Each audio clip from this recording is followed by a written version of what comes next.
शपथ नारायण धारप भाग 12. ते किराड त्या संध्याकाळी बाळ्याच्या आजोबांना भेटायला आले नाहीत. दुसऱ्या संध्याकाळीही आले नाहीत. तेव्हा मग सकाळी 10च्या सुमारास अजय आणि किशा परत एकदा सूर्यच्या ऑफिसात गेले. आपल्याला याची एवढी तातडी का वाटते ते त्यांना कळत नव्हतं, पण मनोमन सारखं वाटत होतं या प्रकरणाचा लवकरात लवकर तपास व्हायला हवा. आता त्यांना आतली रचना समजली होती. ते सरळ वरच्या मोठ्या हॉलमधल्या त्या लांबच लांब काउंटर मागे बसलेल्या गृहस्थाकडे गेले. किराड आले आहेत का? अजयने विचारलं. त्याच्या प्रश्नासरशी तो माणूस हातातलं काम एकदम खाली ठेवून जरा चमत्कारिक नजरेने त्या दोघांकडे पाहायला लागला आणि लगोलग त्याच्या नजरेत ओळखही आली. तुम्हीच दोघं परवा त्यांची चौकशी करत होतात, नाही का? हो, आम्हीच त्यांना भेटायला आलो होतो. त्यांच्याकडे तुमचं मुलांचं काय काम होतं? त्याच्या नजरेत आता उघड उघड संशय दिसत होता. सर्व काही ठीक नाहीये अशी अजयला शंका यायला लागली. ते दोघं गप्प बसले तसे ते गृहस्थ म्हणाले, आत्ता नाही तर जरा वेळाने पोलिसांना सांगावंच लागणार आहे.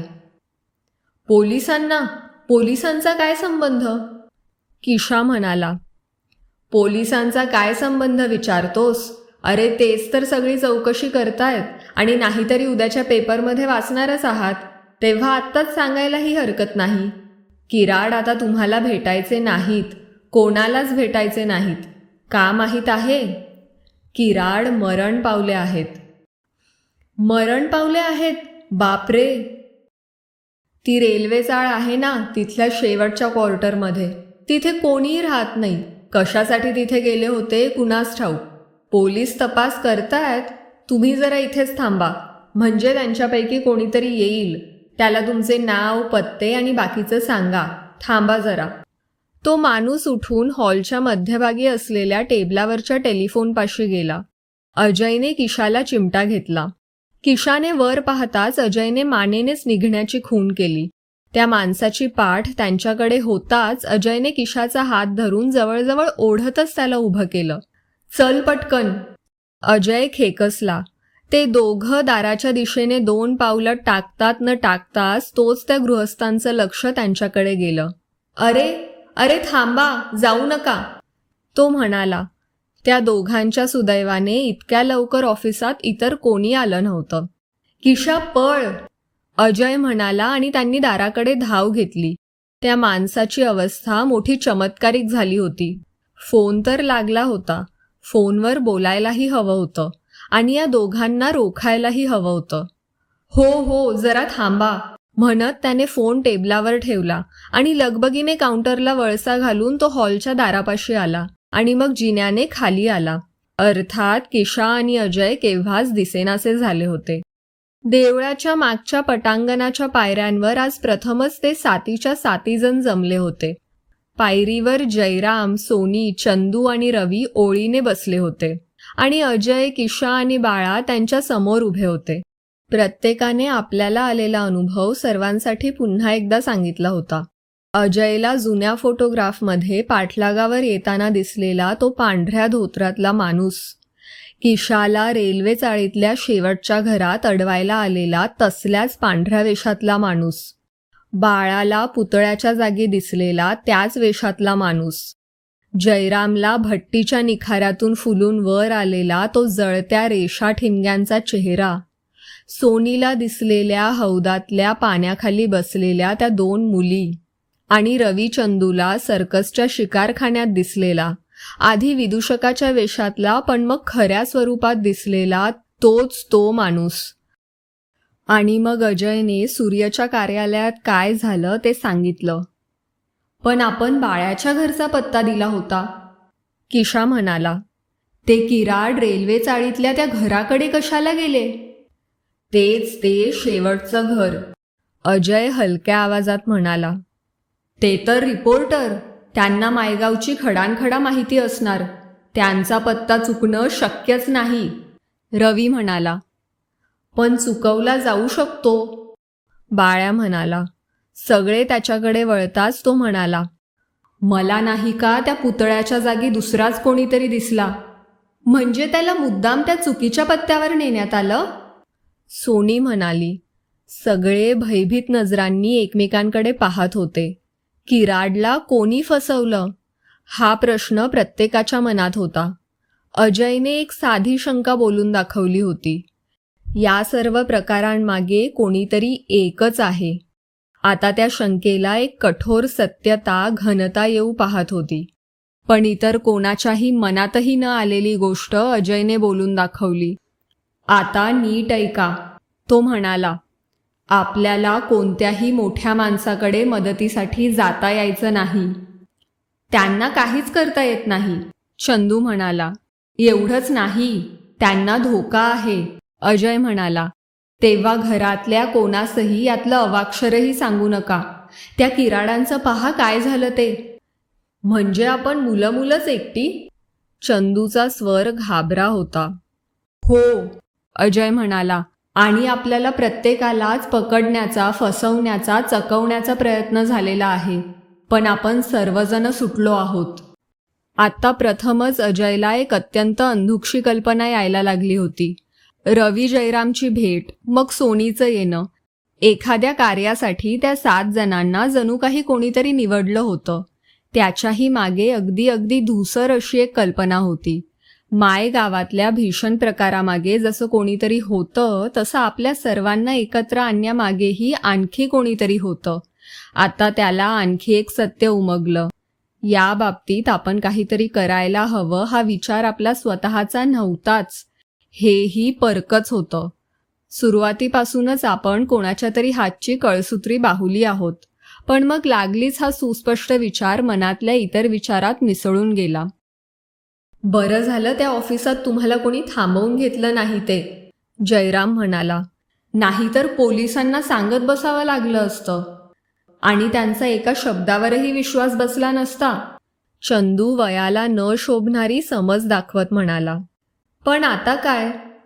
काहीतरी मार्ग सुचेलच किंवा दाखवला जाईल, अजय म्हणाला. मग एकाएकी तो बाळ्याकडे वळला. ए बाळंभट, तुझ्या वडिलांचे खूप ग्रंथ असतील, नाही का रे? पुढे काय? त्यांच्यात एखादा मंत्रतंत्र असेल की. पण त्यांना काही सांगायचं नाही ना? नाही, पण तुला पुस्तकं चाळायला तरी काय हरकत आहे? तशी हरकत नाही, पण त्यांना संशय खासच येईल. आत्तापर्यंत मी त्यांच्या त्या जाड पुस्तकांच्या कपाटाला लांबचा वळसा घालून वावरत आलेलो आहे. आता एकाएकी पुस्तकं चाळायला लागलो म्हणजे? काही होत नाही रे, किशा म्हणाला. नाहीतरी त्यांच्या लेखी आपण पोरं म्हणजे एक विक्षिप्त जमातच असतो. बाळ्या कबूल झाला, पण विलक्षण नाराजीनेच. आजोबांना विचारलं असतं, पण लगोलग प्रश्नांची सरबत्ती केली असती. कोणालाही काहीही सांगायचं नाही, अजयची सूचना होती. सकाळची वेळ सोयीची होती. बाबा त्यांच्या होमहवनाच्या कर्मावर बाहेर गेलेले. आई स्वयंपाकघरात नाहीतर मोरी घरात कामात गुंतलेली. आजोबा बाहेरच्या ओसरीवर सकाळचं वर्तमानपत्र वाचत बसलेले. बाळ्या मधल्या दालनात आला. काचेच्या दारांची 6 फूट उंचीची 2 कपाटं सर्व आकारांच्या ग्रंथांनी गच्च भरली होती. लाकडाच्या 2 फळ्यांमध्ये बांधून ठेवलेली हस्तलिखितही होती. कपाटांना कुलूपं नव्हती. सर्वसामान्य लोकांच्या नजरेत ही तर रद्दीच. पहिलं कपाट उघडण्याचा बाळ्याने खूप प्रयत्न केला. बाहेरून कडी लावली नव्हती, पण दार कशात अडकलं होतं तेच कळेना. एकदा तर त्याच्या जोराच्या हिसक्याने सर्व कपाटच हललं. दार आणखी जोरात ओढलं तर सर्व जड कपाटच अंगावर कोसळायचं. बाळ्याने त्या कपाटाचा नाद सोडून दिला. दुसऱ्या कपाटाच्या दाराला स्पर्श करताच दार अलगद बाहेर उघडलं. रांगेने उभे असलेले ग्रंथपुरुष.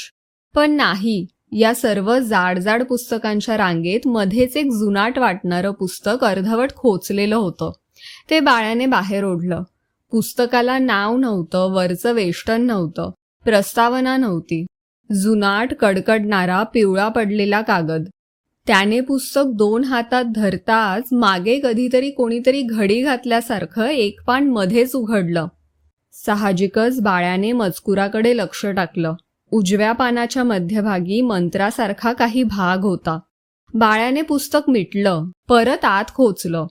मग दुसरी 2 जाड पुस्तकं हातात घेऊन ती चाळून पाहण्यासाठी तो एका खुर्चीत बसला आणि त्याने हातातलं पुस्तक उघडलं. त्याच्या हातात तेच ते प्राचीन जुनं विनावेष्टनाचं पुस्तक होतं. त्याने हातातून ते मघाशी खाली ठेवलं नव्हतं का, तेच त्याच्या हातात होतं. त्याच पानावर उघडलं होतं आणि तोच मंत्र समोर होता. बाळ्या ते पुस्तक मिटायला लागला, पण पुस्तकांचे दोन्ही भाग मणमण वजनाचे झाले होते. त्याला हात तसूभरही हलवता येत नव्हते. नजर त्या मजकुरावरून हलत नव्हती. इतर काहीही दिसत नव्हतं. शेवटी त्याच्या डोक्यात प्रकाश पडला. हा मंत्र त्याच्यासाठी होता. हे पुस्तक अजयकडे न्यायला हवं. त्या क्षणी शरीरावरची, स्नायूवरची, नजरेवरची बंधनं गळून पडली. पण मनात भीतीची भरती येत होती. घटना वेगळ्याच मार्गावरून चालल्या होत्या. त्यांच्या इच्छा अनिच्छेचा प्रश्नच राहिला नव्हता. त्या सातांनाही त्याच मार्गावरून जायचं होतं. पण त्या मार्गाला शेवटी काय असेल? बाळ्या आणि अजय दोघंही विस्फारलेल्या नजरांनी त्या पुस्तकाकडे पाहत होते. पुस्तक कसंही खाली टाकलं तरी नेमकं त्याच पानावर उघडत होतं आणि त्यावर तो मंत्र होता. पालाश वृक्ष वरणवृक्ष खदिर वृक्षमणी मंत्र यानहं द्वेष्मी ये च मां तंबो जंभे दद्मः. याचा अर्थ एकच आहे, अजय म्हणाला. हा मंत्र आपण वापरायचा आहे. पण हे कसं काय होतं? कोण हे सारं ठरवतं? बाळ्या म्हणाला. तुला खरंच जाणून घ्यावंसं वाटतं? अजय हलक्या आवाजात म्हणाला. नाही, नको. ती कल्पनाच बाळ्याला असह्य झाली. त्याला या प्रकाराच्या खोलात अजिबात जायचं नव्हतं. मणी वापरायचे आहेत, अजय म्हणाला. पालाश म्हणजे पळस वृक्षच वाटतात, नाही का? बाकीचे काय आहेत आपल्याला माहीत नाही आणि कोणाला विचारायची सोय नाही. पण मणी वापरायचे म्हणजे काय? मला वाटतं हातात मणी धरून हा मंत्र म्हणायचा असावा. किती वेळा? बाळ्या, काय पिळतोस रे? अजय वैतागून म्हणाला. जितकं तुला माहीत तितकंच मलाही माहीत आहे. गायत्री मंत्राचा 1,00,000 वेळा जप केला की रिद्धिसिद्धी प्राप्त होतात असं म्हणतात. म्हणजे 1,00,000 वेळा? तसं नसेल रे, पण आधी हे मण्यांचं पाहू. हे झाडांचे मणी, फळं, बिया काहीही मिळणार नाही. पण मणी म्हणजे टणक गोलाकार वस्तू. मग आपण काचेच्या गोट्या वापरायला काय हरकत आहे? काचेच्या गोट्या? हो, काय हरकत आहे? आणि बाळ्या, मला तर अशी शंका येते की एकदा हे मणी मंतरले की ते आपल्या शत्रूवर नेम धरून मारायचे असले पाहिजेत. नाहीतर रुद्राक्षासारखे दोऱ्यात ओवून गळ्यात घालायचे असतील. नाही, मला तसं वाटत नाही. अजयचा आवाज खाली गेला होता. बाळ्या, आता ती नुसतं लपून बसण्याची वेळ गेली आहे. मनी शस्त्रांसारखे वापरायची वेळ आली आहे. असं करूया, पुस्तक माझ्याकडेच राहू दे. मी हे कागदावर लिहून घेतो, मग पुस्तक तुला परत करतो. संध्याकाळी जमणारच आहोत ना, तिथे ठरवू. तेव्हा मग ते 7 जण पायऱ्यांवर जमले होते. तो क्लिष्ट अक्षरांचा मंत्र असलेला कागद या हातातून त्या हातात फिरत होता. त्यांच्यापैकी एकालाही त्या शब्दांचा अर्थबोध झाला नव्हता आणि अजयने खिशातून काढून मग उघडून ठेवलेल्या चपट्या प्लास्टिकच्या डब्बीकडे त्यांच्या नजरा जात होत्या. डब्बीत 7 काचेच्या गोट्या होत्या, इंच व्यासाच्या, हानत्या म्हणून वापरतात तशा. काहींच्या गर्भात गडद रंग होता, काहींच्या अंतरंगात रंगीबेरंगी शोभेचं डिझाईन होतं. ते काचमणी हातात धरून मग या मंत्राने भारायचे होते. सर्वांना जाणीव होत होती की आपण आणखी एक सीमा ओलांडत आहोत. निष्क्रियता संपली आहे. प्रत्यक्ष कृती करणार आहोत आणि मग पाऊल मागे घेता येणार नाही. अजून वेळ गेलेली नाही. अजूनही माघार घेता येईल. अजयने जवळजवळ सर्वांच्या मनात येऊन गेलेला विचार बोलून दाखवला. कुणाला मागे फिरायचं आहे का? तो म्हणाला. कोणावरही सक्ती नाही. आपण सर्वजण एकत्र होऊन इथे आलेलो आहोत. आपापली इच्छा होती म्हणून. अजूनही इच्छा असली तर कोणीही मागे फिरू शकतो. पण एकदा का याला सुरुवात केली की मग माघार नाही. बोला. मला फार भीती वाटते रे. चंदूचे डोळे पाणावले होते. भीती कोणाला वाटत नाही, मलाही वाटते की, जयराम म्हणाला. मलाही, सोनी म्हणाली. माझेही हातपाय गार पडलेत. बाळ्या म्हणाला. आपली तर पहिल्यापासूनच घाबरगुंडी उडालीये. रवी म्हणाला. मी तर त्याला पाहिलंय. किशाचा आवाज कापरा येत होता. मीही तुमच्यासारखाच भ्यायलेलो आहे. अजय शेवटी म्हणाला. पण काही काही वेळा वाटतं हे केलंच पाहिजे. कोणी आलं नाही तर तू एकटाच जाणार? सोनी नवलाने विचारत होती. हो. अजयच्या चेहऱ्यावरचा रंग उतरला होता. मग मी येते तुझ्याबरोबर.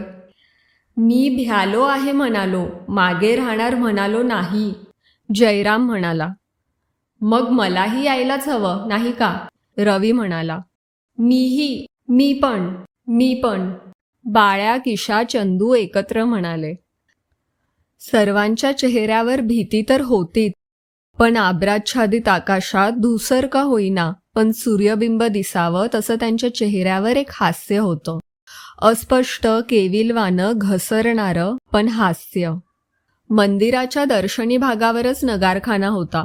शहराकडे पाहणाऱ्या भागावर नक्षीदार महिरपीच्या रुंद रुंद खिडक्या होत्या. डाव्या उजव्या हाताच्या भिंतीत मोठमोठी कपाटं होती. त्यांच्यात नगारे, तुताऱ्या, झांजा इत्यादी वाद्य ठेवलेली असत. श्रावणी सोमवार, शिवरात्र इत्यादी खास तिथी असली तर नगारखान्यातून वाद्यांचा घोष होत असे. बाकीचे सर्व दिवस तिथे कोणी फिरकायचं सुद्धा नाही. ती जागा त्यांनी निवडली. त्या 7 जणांना लोकांनी मंदिरात इतके वेळा पाहिलं होतं की आता त्याची लोकांना सवय झाली होती. नगारखान्यात ही 7 टोळी गेली तरी कुणालाही नवल वाटणार नव्हतं. पण मध्येच कोणी आलं तर? जयरामने शंका काढली होती. एकतर दोन्ही बाजू उघड्या आहेत, आपल्याला दिसेल. अजय म्हणाला. पण मला वाटतं कोणीही येणार नाही. तेव्हा मग दुपारी 2:30च्या सुमारास ते 7 जण त्या लांबच्या लांब खोलीत जमले होते. कमानींच्या खांबांना नाहीतर भिंतीला पाठ लावून बसले होते. दोन्ही अंगांना आकाशाखेरीज काहीही दिसत नव्हतं.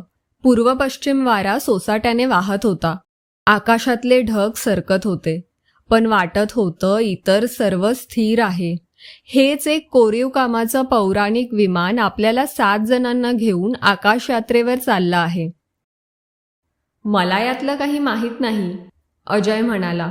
पण असं वाटतं की हा मंत्र म्हणताना हालचाल करायची नाही, इतर काही बोलायचं नाही, इतर कसलाही विचार करायचा नाही आणि उच्चारात चूक होऊ द्यायची नाही. एकत्रच म्हणूया, फक्त फार मोठ्या आवाजात नको. आधी म्हणताना पुढे मागे होत होतं, पण मग त्या सर्वांना ती लय सापडली. 7 जणांच्या पठणाचा आवाज एका सुरात यायला लागला. ओम यानहं द्वेष्मि ये च मां तंबो जंभे दद्मः. त्या सर्वांनी मनी दोन्ही हातांनी धरला होता. समोरच्या कागदावर आता नजर टाकायची आवश्यकता राहिली नव्हती. न सांगताच सर्वांनी डोळे मिटून घेतले. त्यांनी डोळे उघडले तेव्हा सूर्यास्त झाला होता. इतका वेळ आपण म्हणत होतो? जयराम नवलाने विचारत होता. सर्वांना विलक्षण थकवा आला होता. अजय उठून आळस देत म्हणाला. आणा ते सर्व मनी इकडे. त्याने त्या गोट्या अलगद अशा त्या चपट्या पेटीत ठेवल्या. झालं? जयराम नवलाने विचारत होता. पाहू इकडे त्यांच्यात काही फरक दिसतो का? मला तर काहीच जाणवलं नाही. तुमच्यापैकी कोणाला काही समजलं? चंदू म्हणाला. सगळ्यांनी माना हलवल्या. अजय त्या सर्वांकडे पाहत होता. सर्वांच्या चेहऱ्यावर जराशी शंकेची भावना होती. हे होऊ देता उपयोगी नाही, अजयला वाटलं. त्यामागचं कारण त्याला समजत नव्हतं. त्याला माहीत नव्हतं. महत्त्व शब्दांना नव्हतं. महत्त्व हजारो आवर्तनांना नव्हतं. महत्त्व विश्वासाला होतं, श्रद्धेला होतं. त्या श्रद्धेला तडा जाता उपयोगी नाही. अगदी अनाहूतपणे त्याने एक गोष्ट केली. त्या मण्यांची चपटी पेटी त्याने खालच्या फरशीवर ठेवली. जयराम, ती पेटी उचल बरं, तो म्हणाला. उचलू म्हणजे काय? जयराम त्याच्याकडे नवलाने पाहत होता. ती पेटी उचल एवढंच म्हणतो, बाकी काही नाही. उचल ना. जयराम खाली वाकला. आधी एका हाताने उचलायला लागला, पण ती तसूभर सुद्धा सरकवता येईना. मग त्याने दोन्ही हात दोन्ही बाजूला लावले, पण ती पेटी म्हणजे जणू काही खालच्या गुळगुळीत फरशीचाच एक अविभाज्य घटक झाली होती. जणू फरशीवरच ती पाषाणात कोरली गेली होती. बाकीचेही त्याला मदत करा, जा ना, बघा. अजय ओरडला. दोघा तिघांनी वेगवेगळेपणाने आणि मग एकत्रितपणे ती पेटी हलवायचा प्रयत्न केला, पण व्यर्थ. दूर व्हा, अजय म्हणाला आणि खाली वाकून त्याने एकाच हाताने ती पेटी सहज उचलली आणि त्यांच्यासमोर धरली. पटली का खात्री? मिळाला ना पुरावा? त्याचा आवाज गहिवरला होता आणि डोळ्यात एक संशयास्पद चकाकी होती. सर्वजण गोठल्यासारखे उभे होते. त्या पेटीकडे पाहत होते. आता पहा बरं उचलते का? त्याने पेटी जयराम पुढे केली. एखादी तप्त वस्तू जवळ आल्यासारखा आधी जयराम मागे सरला, मग ओशाळून तो पुढे झाला. हात पुढे करताच अजयने पेटी हातावर ठेवली. जयराम ती पेटी अगदी सहज हातात धरू शकत होता. मग पेटीला झाकण लावून अजयने ती खिशात ठेवून दिली. उद्या दुपारी या, मोठ्या दारापाशी जमूया, लवकर या, अजय म्हणाला आणि एकामागोमाग एक असे ते जिन्यावरून खाली आले. पाहता पाहता आपापल्या घरांच्या दिशांना पांगले सुद्धा. त्यांना माहीत नव्हतं, ते वर त्यांच्या म्हणण्यात गर्क झालेले असताना 2 मुलं सहज नगारखान्याच्या दिशेने निघाली होती. खरी त्यांचीही इच्छा नव्हती, पण कोणीतरी तिकडे जाण्याची सक्ती करत होतं. ते जिन्याच्या पायथ्यापाशी आले, पण तिथेच थबकले. वरून आवाज येत होते. कसले ते सांगता येत नव्हतं, पण सगळीकडे सामसूम होती. त्या अंधाऱ्या जिन्याने वर जायला त्यांची मनं धजेनात. शेवटी काही न बोलता दोघं गर्कन वळली आणि खालच्या चौकाच्या दिशेने धूम पळत सुटली.